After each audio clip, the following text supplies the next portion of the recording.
guys, and welcome back to the Berry Yorkshireman, and welcome back into the Crawl Room once again. Not quite time to start the Formula 1 Crawl Room off just yet though, is it? This video, I thought it'd be nice for me to discuss what I thought of the rookies that are coming into Formula 1 this year for the 2025 campaign, how I think they're going to get on, which one I think is going to come out on top in terms of consistency and performances with the vehicles they've been given, and just offer my general opinions, to be honest, because everyone loves my opinion, don't they? Because they're more often than not totally different to what everyone else is saying out there on the internet, because I tend to see things from a different perspective. So yeah, it's mad to think, isn't it, that we've got 4 rookies coming in. However, 2 have already taken part in multiple races. We've got one that's taken part in one FP1 session. We've seen one that's had a couple of FP1 sessions. So they are rookies, but they're not like rookies of yesteryear, where they used to get loads of testing behind the scenes and then just jump onto the Formula 1 grid. These have very much come through the ranks, through F3, F2, into F1, and they've been seen on multiple FP1 outings. They've been seen actually in races as well. So yeah, I thought I'd offer my thoughts and see basically if you agree with what I think and how I think the season's going to unfold. So let's kick things off with I'm going to say, Isack Hadjar. This one was a late signing, of course, one of the final pieces of the puzzle to be announced on the Formula 1 grid. Once, of course, we were aware that Perez wasn't racing in for Red Bull, big surprise, and that Liam Lawson would get the step up from the RB seat into that Red Bull seat. Again, big surprise? Not really, but it would have been better if it was Tsunoda. But anyway, that's by the by. We're talking about the rookies. That left a vacant seat, of course, for the Visa Cash App squad. And Isack Hadjar filled it. Now, I don't personally disagree. I don't think anything's wrong with Isack Hadjar. I just think he's just got that little bit of immaturity. A little bit like Yuki Tsunoda was when he came into Formula 1. I think what we saw from Yuki in 2021 is going to be a repeat of what we see with Isack Hadjar in 2025. I think he's going to be quick on his day. I think he's going to be a good qualifier. He's going to be a good racer. But it's all got to come together for him. And I think more often than not, he's going to push it and to find the limit, but pushes it over the limit, has accidents, makes silly mistakes, makes silly errors. He is known for being a little bit hot-headed over the team radio, of course. We've seen that throughout multiple times in Formula 2 last season, where he was very, very angry over the team radio, was not happy at all, was he? Particularly in Monaco, where O'Sullivan won the race because of a late virtual safety car. He was absolutely fuming with that. Rather than just taking it down as its circumstance, you roll the dice at Monaco, and that's that. You know, he really couldn't live that down for quite a while. And I think we're going to see hot-headedness. I think we're going to see a lot of shouting over the radio. I think we're going to see a lot of swearing, despite the fact that FIA are going to try and introduce these bans and fines and points deductions from drivers if they swear. It's unbelievable, isn't it? What a joke. But yeah, Isack Hadjar, I think he will have a good rookie season, but I think RB need to prepare themselves for quite a lot of damage, quite a lot of hot-headedness from him, and him overdriving the car as he tries to prove that he's already worthy of Formula 1. Like, you've got the opportunity, just take it steady, build up gradually, but I think he's going to try and come in and, you know, make waves straight away, and it's not going to happen. So Isack Hadjar, I think, out of the 4 rookies that are entering this season, I would probably say he's going to be the most inconsistent of driver. He will be good on his day, but will have difficult moments, and they're going to keep creeping in, especially when he starts with that run of things. Can you remember, like Yuki did, where he just kept crashing in qualifying in 2021? Like, he could not stop crashing. Didn't matter what he did, he was always crashing. I think we're going to get a spell of that, a few races where you just think, come on, Isack. You know, it's difficult, again, because it's a mid-pack, it's a tight midfield. But yeah, Isack Hadjar, I think he will be good. I certainly think he deserves this seat in Formula 1, but I think he needs a lot of coaching behind the scenes before he gets into it to try and avoid silly mistakes, hot-headedness and things like that. Next up, we'll talk about Jack Doohan, shall we? I think this is obviously the main one that people are talking about at the moment, I would say. Of course, I did my prediction video last week where I discussed how I hoped he would stay in Formula 1. But let's just take it at face value that he's here, he's signed up for the full season, let's see how he's going to do. And I think he's going to be solid. He's not going to get himself involved in any silly accidents and shunts, but I don't think he's going to be up to speed enough to warrant another season in Formula 1 after this season comes to a close. That is obviously bearing in mind he takes part in the whole of the season. There's no issues there, there's no dramas. He's not going to get binned off after 5 races in this prediction overall. I think he does deserve a full season in Formula 1. I think you deserve to give, if you've signed up a rookie, you deserve to give that rookie a full season within Formula 1. We saw it with Nick de Vries.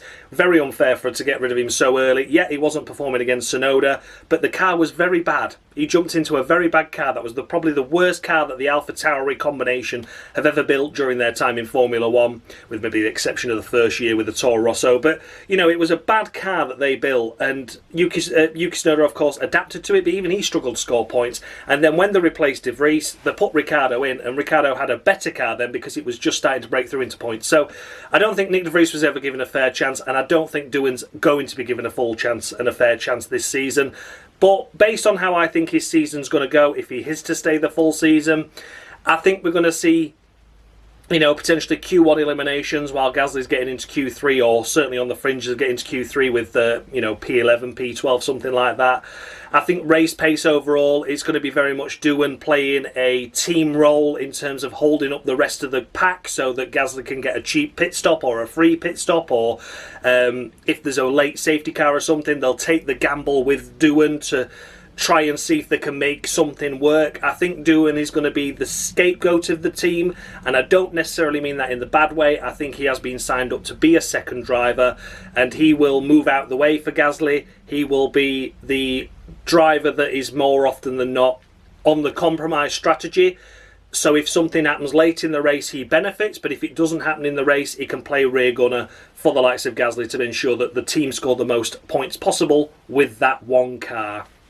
Again, that's not criticising Doohan. I think he does deserve his shot within Formula 1. He's been waiting in the wings for so long, hasn't he? He has really bided his time. He's had a massively level-headed and mature approach to Formula 1. You know, he's taken a couple of seasons out of racing completely just to be on the sidelines with Alpine as a test and reserve driver, and to really get to know the team, understand the team, and really build on his development skills and approach. You know, he spends thousands of hours in the simulator last year, working overnight back at the factory to try and work out strategies and how they can build on performances and things. So he's done a lot of work behind the scenes for the team, and I don't mean any disrespect by what I'm saying about how he will be the subsequent, you know, sacrifice in that second car, but I just think because he's been out of the seat so long, he's been out of motorsport so long, yet we saw that one race from him at Abu Dhabi that was very difficult to predict because Gasly's car had the upgrades. Ocon was struggling anyway the previous few races to even match Gasly, even get close to him. You know, Gasly was taking fantastic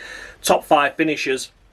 Ocon was not even scraping into the points, so it was difficult to judge because he had an outdated car compared to Gasly in that scenario.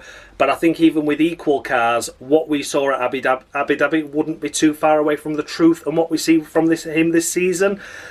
The Colapinto rumours, of course, will play massively heavily on him. He'll be a lot of mind games in his head, I think, with that, even if it is only just rumours, which I don't necessarily believe they are just rumours, but you don't want those rumours swilling around before you even make a debut into your full 2025 campaign, or what you hope to be is a full campaign within Formula 1.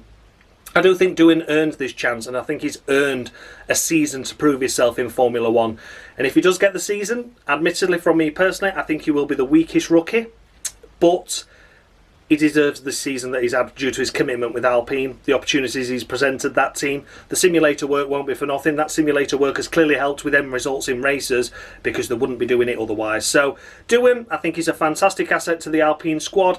I think he's just going to fall short in terms of becoming a regular, solid midfield driver. But I think on his day, he'll potentially be good. But I think more often than not, he'll be the one on the random strategy, the late safety car calls, and he'll be boxing while the others don't. I think they'll be doing that more with Doohan to try and give him a rare opportunity to score good points as opposed to being a consistent point scorer. That's how I feel about Doohan. I really do wish him all the best for this season, but I think ultimately if he's given the full season in Formula 1, he will just fall short of meeting the criteria to take part in another. Next up, of course, we have Gabriel Bortoleto, the driver on the grid, of course, not yet to take part in a full race. Yeah, Gabriel Bortoleto, I am very happy with this signing for him personally. I think he's going to throw up quite a few surprises, and I'm going to say it here and now, straight away, boldly. I think he will be the most consistent of the 4 rookies. I think he will offer the best results possible for his team and will keep his car out of trouble the most. I don't think he's going to be erratic or inconsistent. For me personally, he has gone into a team that doesn't have many opportunities, let's say. He doesn't have the pressure on him as much as the other rookies do. Isack Hadjar, of course, a Red Bull Junior. You've got Haas, of course, with Ollie Bearman, a Ferrari Junior. And you've got, of course, Jack Doohan with the pressures that are already on him that we discussed. Gabriel Bortoleto goes in as a Formula 2 champion after the previous year being a Formula 3 champion, and what got him those titles was consistency. That is what got him the titles in F3 and F2 in cars that aren't necessarily equal in F2, and it's a bit of a joke.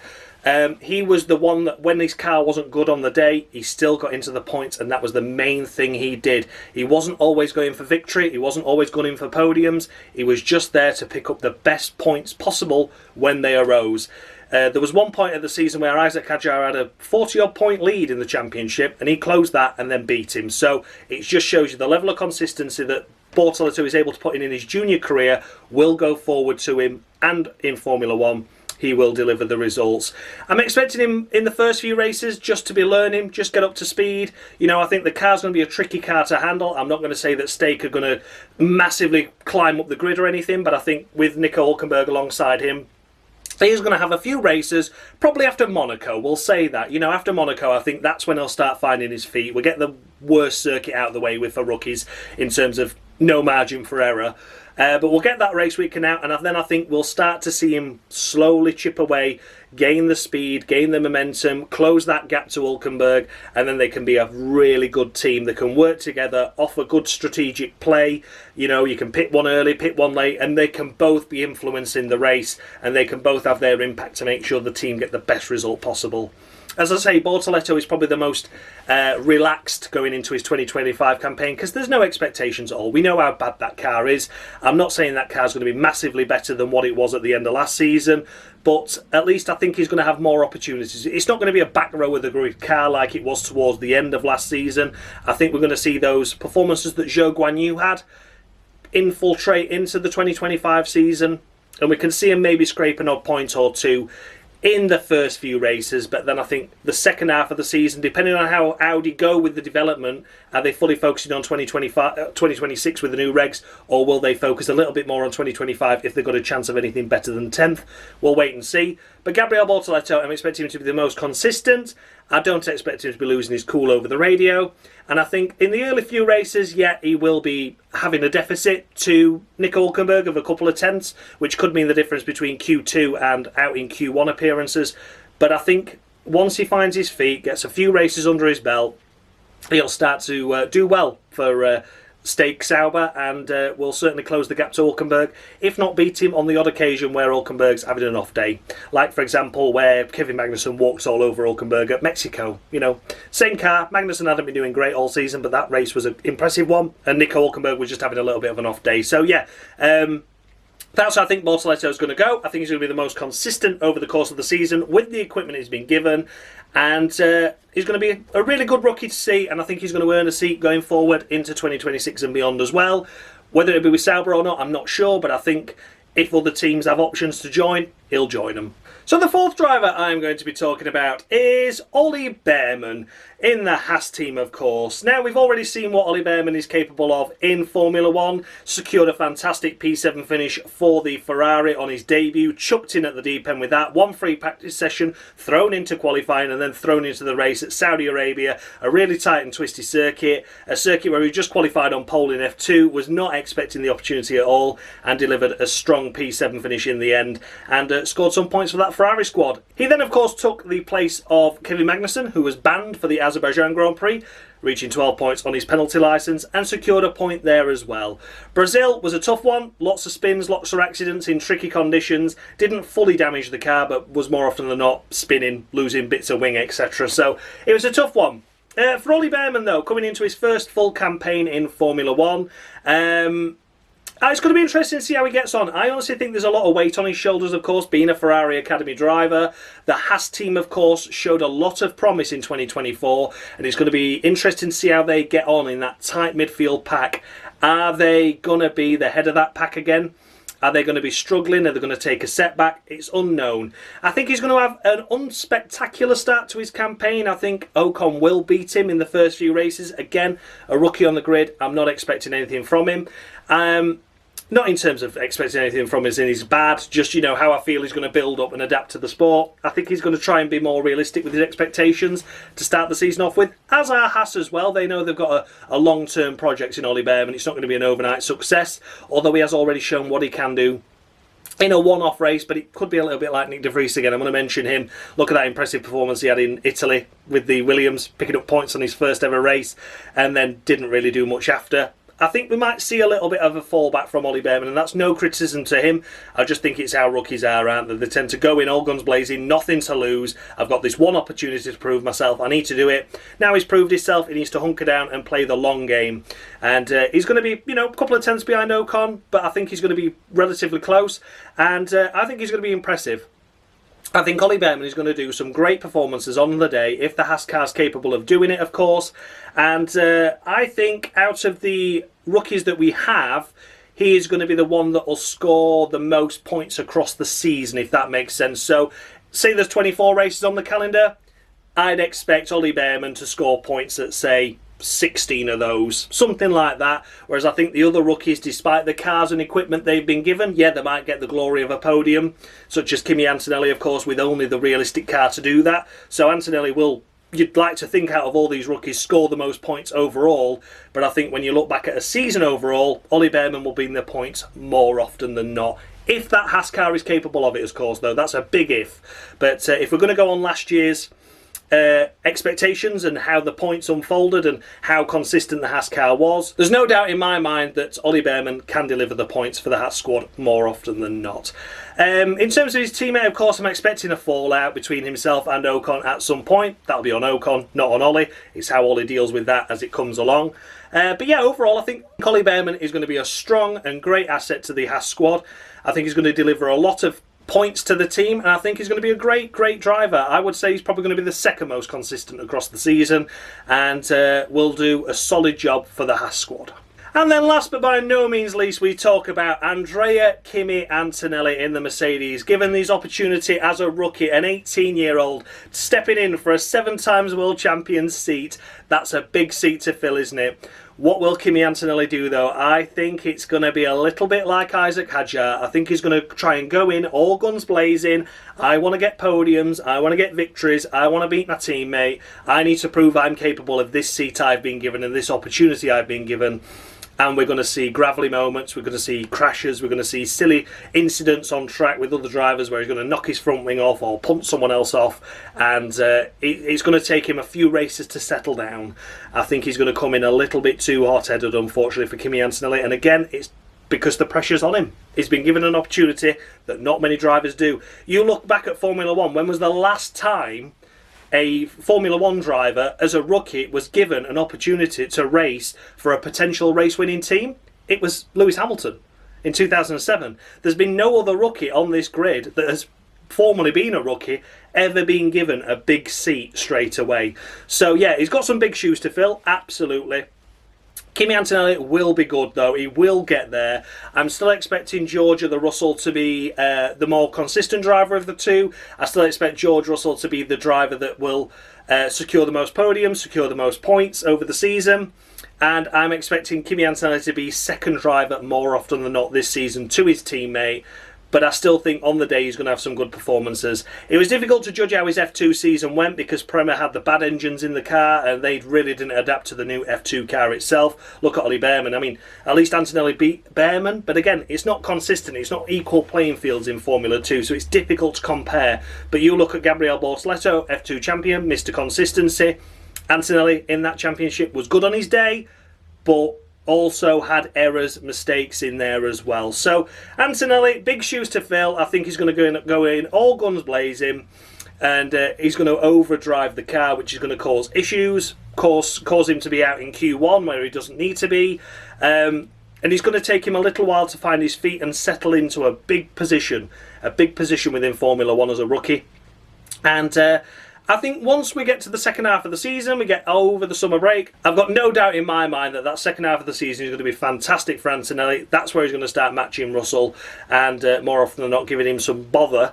But I just think the first half of the season is going to be too inconsistent, too erratic to say that he's really going to be the top rookie this season, I would say. But again, no disrespect to any of the drivers I'm talking about. It's the rookie seasons overall, and we're only going on what they've done in previous championships and previous exploits. Formula One is a completely different kettle of fish, as we know. But yeah, it's going to be interesting to see how these rookies get on. Let me know down in the comment section. Do you agree with my opinions on how I feel the drivers are going to get on over the course of a full season? And if you've got any differences, then let's have a chat in the comments about it. It'd be great to hear your thoughts, see it from potentially a different perspective on how you base the rookies. So if I'm going to rank my top 5 rookies, how I feel they're going to get on, it would have to be for me Gabriel Bortoleto in first, Ollie Bearman in second. This is very close, very, very close between Kimi Antonelli and Isack Hadjar. I would slightly give it more to Antonelli.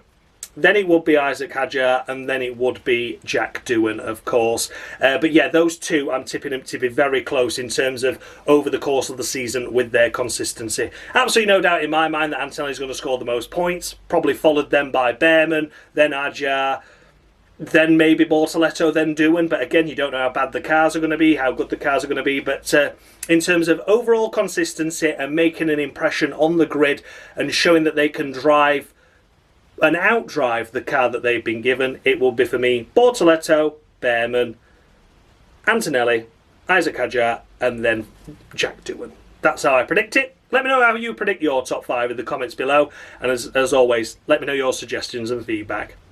Thank you so much for watching, guys. I hope you enjoyed this, and as always, much love.